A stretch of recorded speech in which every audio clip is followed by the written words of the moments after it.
I know deep up my feelings for you. Watch. My good people, and welcome back to Reality Latest Gist, and welcome back to your number one channel for latest news on politics and many other cocoa with the sub for inside this our green country, so will be Nigeria. And as usual, we don't come back with breaking news, we don't come back with updates, we don't come with fresh information go like share give the general public. And the cocoa now be see the Economic and Financial Crimes Commission will be EFCC. Them now don't drop announcements. Say they don't trace over $300,000 allegedly laundered by a suspected internet fraudster. An internet fraudster now waiting men they call YAH00 for inside the nation Nigeria. And them now they yarn say them grab this suspected YAH00 person during a recent operation for inside Auchi, Edo State. And according to the statement they released by the Economic and Financial Crimes Commission, their spokesperson, and their spokesperson they go by the name Dele Oyewale. Even now the yarn for inside statement say the suspect was among the 35 individuals where the agency they apprehend on Sunday based on the credible intelligence, based on the information they receive. Say these suspects them they do fraudulent activities. They do things and things wey no nice, wey be yahoo. And no be lie, my good people. Before now, the operatives of the Economic and Financial Crimes Commission they've been drop report said yes, they don't apprehend 35 suspected internet fraudsters for inside Auchi, Etako West Local Council of Edo State. And them now cause the yarn they give men. Say the arrests were carried out across multiple locations for inside town, specifically on Vigilante Street off Sabo Ebenafe Road and for inside back of YAH areas them. And according to a statement where the Efcc then post for their official social media handle for the popular social media platform where men know as X, them now the yarn. Say the operation now will then carry out we can lead to the arrest of the 35 suspected internet fraudsters will be YAH00 boys them. Now based on credible intelligence and sake of information we then receive linking the suspects them to the fraudulent internet activities YAH00. And still for inside the statement, the EFCC now can they reaffirm their commitment. Them now constantly yarn they give men say they are very much commitment to their mind still day, their mind still plaster. They are still very much determined to tackle cyber crime, and they are still very much resolute in their mandate to get rid of economic and financial crimes for inside this our green country, so we be Nigeria. They want to make sure that there is no fraudulent activities when it comes to financial something. They want to make sure that our nation Nigeria is very much clean from YAH00 boys and fraudulent activities them.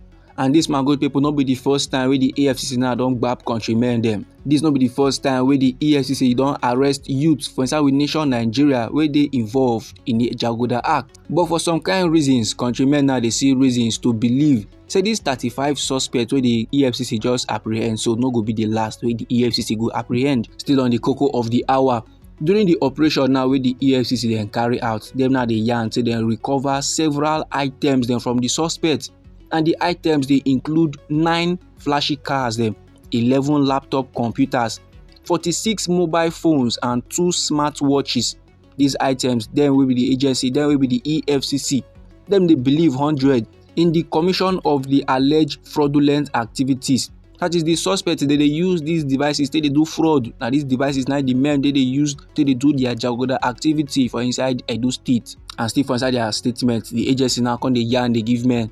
Say this is their operation, so they mark another significant step in the EFCC their ongoing efforts to combat the rising tide of internet fraud, commonly known as YAH00 for inside nation Nigeria. And Auchi na a major town for inside Edo State where men don't identify as a hotspot for such activities. Men don't know very well say when it comes to YAH00, when it comes to fraudulent activities, now Auchi na be headquarters. That now why the anti-graft agency will be EFCC they don't increase surveillance and enforcement actions. That now why every now and then they don't throw enter Auchi, and the agency they continue to encourage the public to report suspicious activities and provide credible information to support the fight against economic and financial crimes them. And normally now the general public now they send the information, now they give the EFCC them legit intel on how to operate. So the public are doing well. And now the same EFCC don't come outside, can't drop fresh statements, and them now they yarn. Say when they do investigations now for the 35 suspected YAH00 guys them, wey they don dey do the needful to find more evidence to prove say yes, these guys are really yahoo guys dem. Dem now come dey find out say one of the 35 suspects don launder over $300,000 for his syndicate members who are currently at large. Now my good people, if we say make we begin dey do the mathematics, the exchange rate currently, that is $1 to naira, is roughly 1,606.58. That is 1,606.58 naira to $1. So therefore, $300,000 now is approximately 481,974,000 naira. Now this informate, my good people, no be something wey be say person go hear and finish begin dey get joy. No be something wey be say person go hear and finish begin dey venture into fraudulent activities. No. Men now dey see reasons to believe say if na a Nigerian person or if na somebody from inside we nation Nigeria wey dem do collect this kind money, e no go like am at all.